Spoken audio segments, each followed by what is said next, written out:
Let's move along to Druid. There's Feral and Restoration, okay? And I know Arja's going to be happy about the changes to Resto Druid. But we're starting off with Feral because it's first on the list. So this is for Wildstalker, both changes. Now, chance for Bloodseeker Vines to grow on a single target is unchanged, but slightly increased when Rip and Rick are on multiple targets. See, I hate it when they word stuff like this, slightly increased. Now, can you percentage me more, please? Because I want to understand. Percentage us with all of your numbers. Yeah. Well, what is the other one? Because we can go into this a little bit. Yeah, and bursting growth damage is increased by 10%.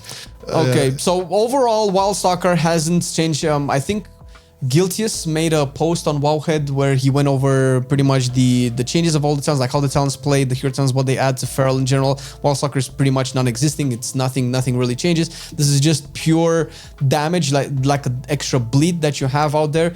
Having more damage is not necessarily bad. We probably will need way more on Wildstalker, considering that everybody's playing Druid of the Claw. If we want them to be balanced, I don't know if this is necessarily enough, but when I played my Feral, Wildstalker was the one that felt more ferally than the other one. Thematically, it is there, and I do have to say, like, Feral is not the worst melee spec in the bunch. Like in both Spectrums, Mythic Plus, and Rating, sure, there's a lot more to be done in order for the spec to perform.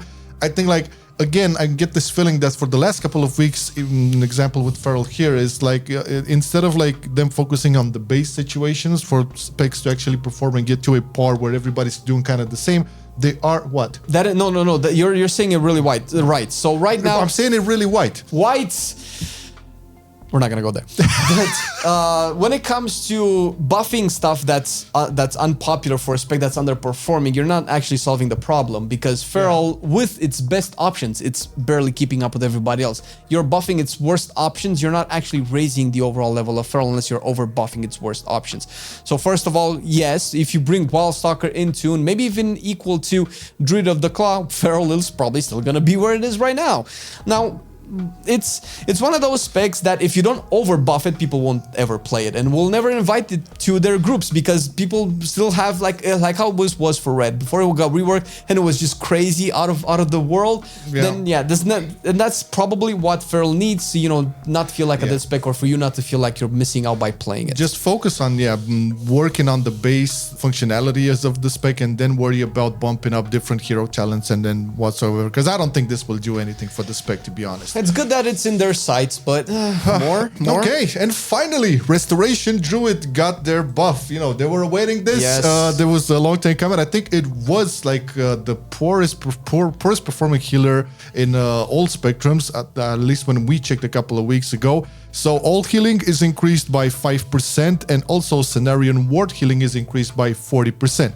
Now, overall, this is good. I think like most Resto Druids there's not like major changes or whatever. I think one of the biggest problems was their throughput, and now they have it, especially with Scenario Ward. If I remember correctly, Scenario Ward was the little green shield you put on the tank. On the tank, and when it takes damage, you get healed, So you actually can save a tank now, because I know Resto Druids were struggling. Like if a tank did a boo-boo, I don't know if it's enough. Well, right now in raids, it's not enough, of course, but it's like moving in the right direction. It's there. I feel like if you want to fix tank healing, if this is indeed a problem for Resto Druid, Scenario Ward is one of the 7 ways you probably have to go about it. You probably want to buff Life Bloom and stuff like that before you can assume that Resto Druid is gonna do really good tank healing. I mean, in raids it's not that bad. In raids it's actually, statistically speaking, the second best healer healing wise, and in dungeons it is still at the bottom. Healing wise, I thought Resto Druid was statistically the second better damage wise. Well, it might be. I mean, it was doing almost as much as the DPS damage back at beta, so they did nerf it. I don't know how much they nerfed it, but it probably still needs a little bit more for Mythic Plus, and that is probably where most people care about. Yeah, I'm hoping, like, you know, folks like our job, and I remember Stan also was playing a lot of Resto Druid. I'm hoping they feel the impact in a positive way, and hopefully we'll get some more for the Resto Druids, because at the end of the day, we both love this spec. Oh, yes. I miss playing my Druid, but they done Druid bad, man. Yeah, they done it bad. They done it bad.